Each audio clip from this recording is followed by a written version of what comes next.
కొద్దిగా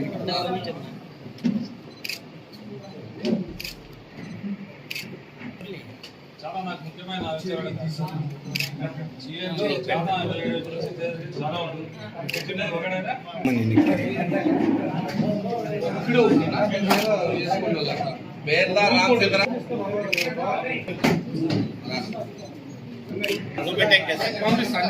అంకే లక్ష్మణ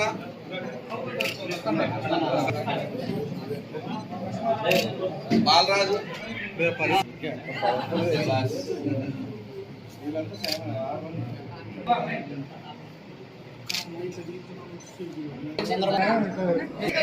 ready ready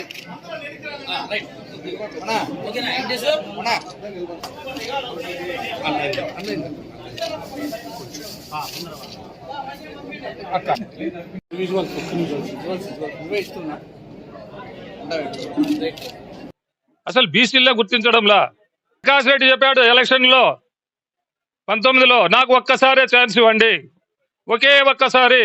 ఆ తర్వాత నేను జగన్మోహన్ రెడ్డి కాళ్ళ వెళ్ళబడి నేను బీసీలకు సీట్ ఇప్పిస్తానని చెప్పాడు. ప్రతి మీటింగ్ లోనూ అదే చెప్పాడు. మరి ఏమి ఇప్పించావు? ఉన్న బీసీలు అనగదొక్కావు. ఎవరైనా వాయిస్ ఉంటే వాడిని ఇంట్లో నుంచి బయట రానివు, వేదిక మీదకి రానివు. వాయిస్ లేని పదవులు ఇస్తావు. ఇదే నువ్వు ఇచ్చిండే పదవులు? పరువు కులస్తుని మా సంఘానికి స్విచ్ పెట్టాడు. 2 సంఘాలు చేశాడు. ఏ విధంగా అయినా ఈ కుల సంఘాలు వాల్మీకులు కానీ కురుబలు కానీ ఐకమత్యంగా ఉండకోకుండా చేస్తేనే బాగుంటుంది, నాకు ఉపయోగం ఉంటుంది. వీళ్ళంతా ఐకమత్యం అయితే నాకు చాలా కష్టం అని చెప్పి కూడా ఆయన ఈ సంఘాలు చేల్చడం జరిగింది. మరి ప్రజలైతే మాత్రం సిద్ధంగా ఉన్నారు మిమ్మల్ని ఓడించడానికి. మరి అత్యధిక బాజీ మెజార్టీతో పరిటాల కుటుంబాన్ని గెలిపించబోతున్నామని చెప్పి స్పష్టంగా తెలియజేస్తున్నాం.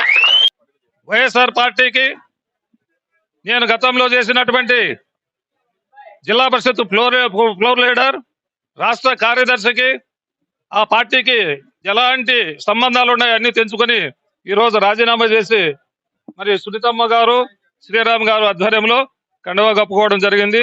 వాళ్ళు గెలుపుకు కృషి చేసి 30,000 పైసలతో తప్పకుండా గెలిపిస్తామని చెప్పి మీకు మాటిస్తున్నారు. అయినా మీరు ఒక రిజర్వాయర్ స్థాపించడం జరిగిందా? 4 సంవత్సరాలు నువ్వు ఏది చేయలేనోడు నువ్వు ఏం చేస్తావని అడుగుతున్నా.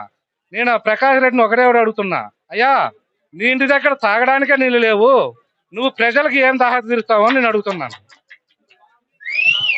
కనుక ఈరోజు 2024లో సునీతమ్మక్కనే అత్యధిక భారీ మెజారిటీతో 30,000 పైచిలుకుతో గెలిపించుకుంటూ మేము ముందుకు తీసుకెళ్తామని చెప్పి కూడా ఆశిస్తూ సెలవు తీసుకుంటాం.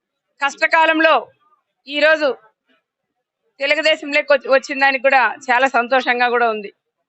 ఎందుకంటే కష్టపడే కుటుంబం, పేదలందరికీ కూడా అండగా ఉండే కుటుంబం, పరిటాల కుటుంబం అని తెలుసుకొని అన్న వాళ్ళందరూ కూడా ఈరోజు మాకు సపోర్ట్ గా నిలబడిన దానికి ఎప్పుడు కూడా వాళ్ళకి మేము రుణపడి ఉంటామని కూడా నేను కూడా ప్రత్యేకంగా కూడా చెప్తున్నాం.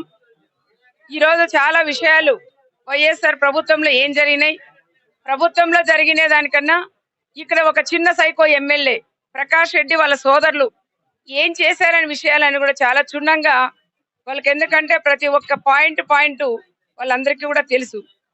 ఏది ఏమైనా ఈరోజు మా పార్టీలో కూడా జాయిన్ అయినారు కాబట్టి మీకు కూడా పరిటాల కుటుంబం ఎప్పుడు మీకు అండగా ఉంటుంది. ఎప్పుడు వచ్చినా మీ పరిటాల కుటుంబం తలుపులు తెరిసే ఉంటాయి.